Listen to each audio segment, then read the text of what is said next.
Are you struggling when you're decluttering? Well, maybe you're just not asking yourself the right questions, because a good question will help you make progress, and a bad one, well, it won't. Oftentimes, the questions that we ask ourselves are skewed more on the side of keeping something versus letting it go. So today I'm going to give you 12 questions to ask yourself the next time you declutter so that you're going to have a much better success rate. I love to share content on things that we can downsize that aren't important to us so that we can upsize the things that are. Let's get started. It's going to be so much fun. We all have those just in case items in our homes, right?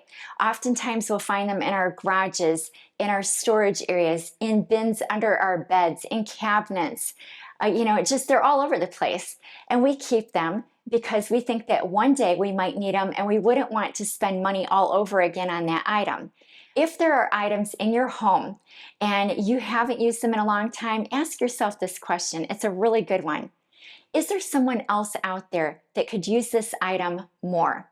I think if we think in terms of giving instead of keeping, it really opens up the doors in our minds to declutter that item. And I really think that's what it's all about.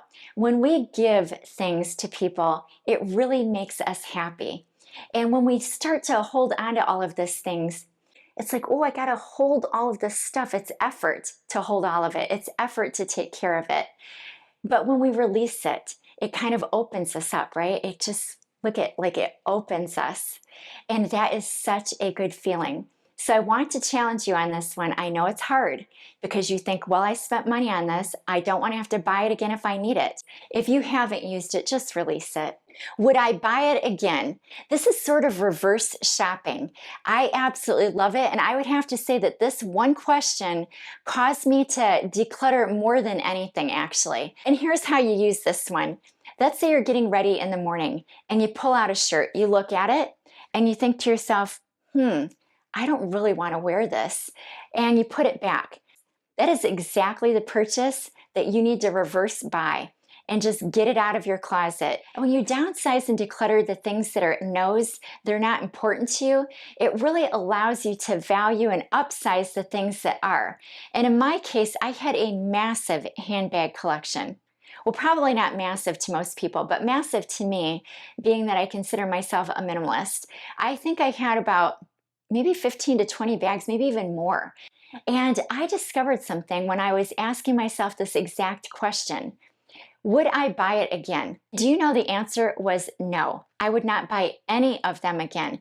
So here's what I did. I decided to write some rules down and criteria for my next handbag purchase. I kept one that was so-so until I found the one that was absolutely perfect. And that's this bag right here. I love it.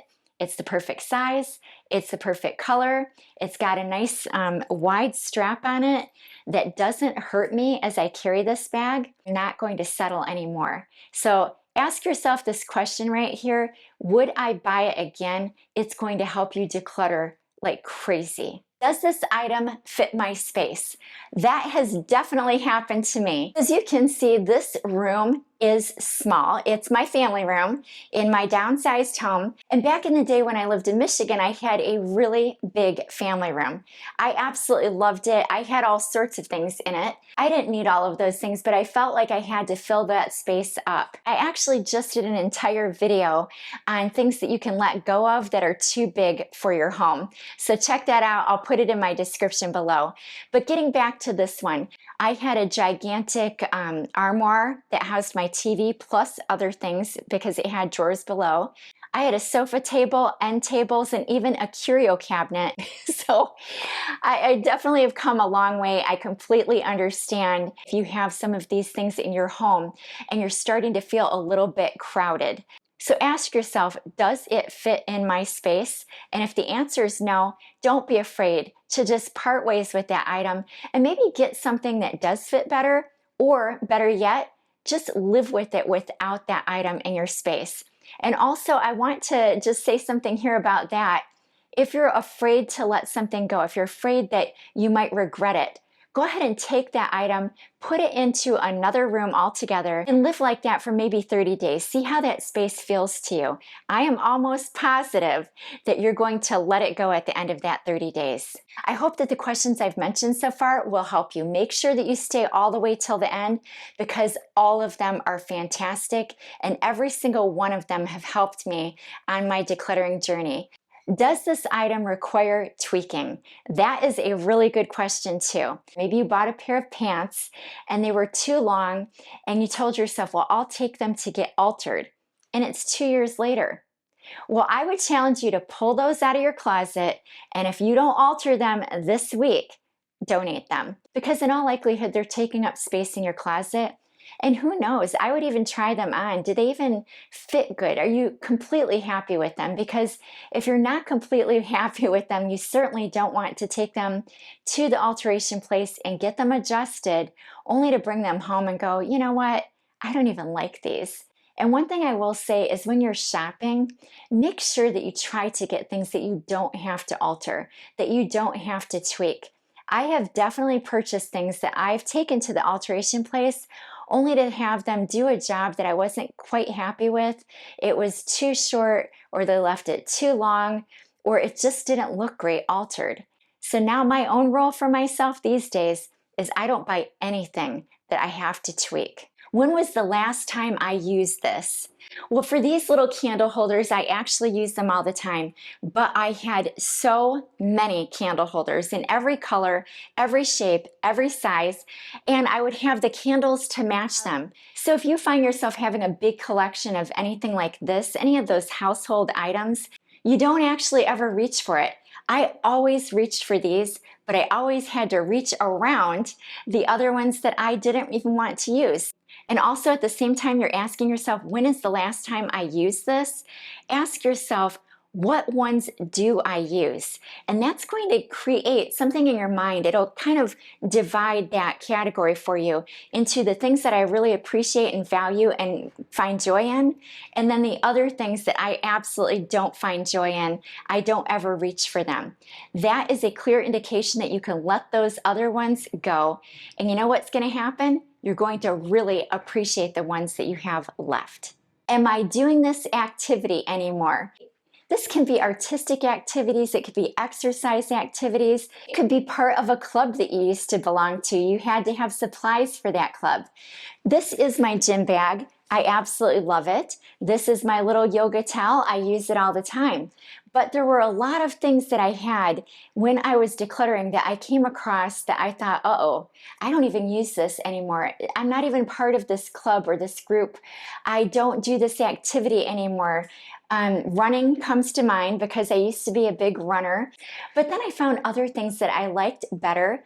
And when I did that, I came across supplies that I needed, like this yoga towel or this gym bag. What I needed to do as well when I was decluttering was declutter the things that were revolving around my running activity. I'm so glad I did, because it made room for these things that I do enjoy right here and right now. When we have all of these kind of things left in our homes from things that we're no longer doing, maybe sometimes we can't do them anymore. Maybe we were forced not to do them. That just kind of makes us sad and brings us down. And really, if it was something that you chose not to do even, it can also bring you down, because every time you see it, you might be thinking to yourself all of the money that you spent on it. Ask yourself that question, am I doing this activity anymore? And if the answer is no, let it go, because it's going to be so good for you if you do. What is this item costing you to keep? That is a fantastic question, because the number one answer is it's costing you your time. And I'm going to give you an example. I had a bunch of vintage leather Coach handbags. They were absolutely beautiful. I really admired them. But admiring something and actually owning them and accumulating a bunch of them, that was another story. I thought to myself, with all of the time that I'm using cleaning these bags, and believe me, it took a long time, I could have walked around the block 25 times, got my exercise in for the day. I could have gone out to dinner with my husband. I could have gone out with my kids and done an activity. Let's say it costs you 2 hours of your time to care and maintain for whatever item you're dealing with. What could you do with that 2 hours instead? That question is going to allow you to really declutter a lot. Because when you weigh that, there is no question about it. People and experiences are way more important than those items. Is this item mine to make a decision on? Well, that is one question I ask all the time because I don't live here by myself. And if you have a family or roommates or significant others and you don't live in your space by yourself, this is a very, very good and important question to ask because you don't want to go through, even if you're on a roll with your decluttering, and make decisions for your loved ones. I may have not seen my husband or my kids use this item in a while. And so in that case, I would set that aside and ask them later on when I see them. If the answer is they want to keep it, by all means, I just put it right back. But oftentimes, if it's something that they replaced, for instance, they'll say, oh yeah, I forgot about that. You can let that go. But you never want to declutter something that is someone else's because you don't want to create hard feelings. This little thing is an example. It's my husband's. My daughter bought it for him, and he really does love it. But it's kind of an example of something that is important to him, but it's not important to me. Sometimes our family members are not minimalists like us. They have their collections, and that is perfectly okay. This is their choice. Do I feel confident in this item? That is another one of my top questions that has helped me declutter like nobody's business. And this is my pair of pants I call my power pants. They're kind of heavyweight, so I don't use them except in the fall and the winter, but I feel really good in them. But there has been so many pants, for instance, that I would pull out of my dresser, look at them and go, and I put them back. If we're not feeling confident in our clothes, why do we even have them? Why are they clogging up our drawers and our closets? Let those items go. If you don't feel confident in them, declutter them today. Does this item fit me? Isn't that a good question, right? A lot of times I think we have clothes in particular lingering in our closet, and we know that we're never going to wear them again. And it's not just about weight fluctuations. Sometimes we've shrunk things, right? And we're never going to fit in them, but we're keeping them because we spent money on them, and we just feel bad about that purchase. So instead of, tossing it out or decluttering it or donating it, we decide, oh, we'll just keep it. And it just doesn't click to us that we're never going to use it. And also, I think you should keep a declutter bag, box, bin, whatever, by your closet and your dresser, because if you ask yourself these questions, that thing is going to be filled up within a couple of days. I don't know about you, but cleaning is actually not one of my favorite things on earth to do. I love how it feels afterwards, but getting myself motivated to clean is not something that's at the top of my list, and I'm sure that you'll agree. So ask yourself, do I have to move this, that, or the other thing in order to clean? And would it make life easier if I didn't have that item in my space so I didn't have to go ahead and clean around it? I'm going to give you an example on this one. I used to have a dresser and it had this hole underneath. The space was about this big, so it made it really difficult for me when I had to vacuum to always have to reach under there and clean. All of my furniture was either hodgepodge or some things that were given to us. And there came a day where we said, you know what? We're going to replace this bedroom furniture and get something that we really want. Now, when I had that opportunity, I definitely made some good decisions. Instead of having that big open gap below, I got dressers that went right to the floor. And that choice is a really good fit because we have allergies in our family, especially my husband. And so now I knew that the area underneath was clean because no dust and debris could get under there. These are all my sharp knives. I don't have any other sharp knives. I absolutely love them, and they each serve a really good purpose. But back in the day, I used to have one of those Pampered Chef choppers. And do you know how frustrating those things are? For onions and green peppers, which I use often, and the reason for purchasing this chopper in the first place, it never chopped them good at all. So I find myself having to drag out my knives. And then I thought one day, Do I have something that I can use instead? That is another awesome question to ask yourself when you are decluttering. And the answer was yes, I had my knives. I didn't even need to own this chopper. It didn't even function for any other purpose but to chop things. And for the things I needed it to chop, it didn't even do a good job, because this is the area of our home that we most often have things that we absolutely do not need, and that we have something else that would work instead. Instead of having this item take so much room in my house, is there someone else that I know that has this kind of item and I could borrow it from them when I need to? Now you can see behind me, I have serveware. I absolutely love to throw a party. It's something I really enjoy. But a lot of us have this kind of stuff. We might use it maybe once a year, maybe even less.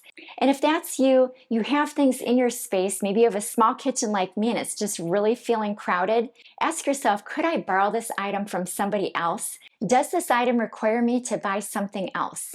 Well, here's what I mean about this one. I've had this dress for a really long time, and I've never quite found the right shoes for it. Over the years, I've had so-so shoes that will go with it. I've definitely used this dress, so I'm not going to part ways with it.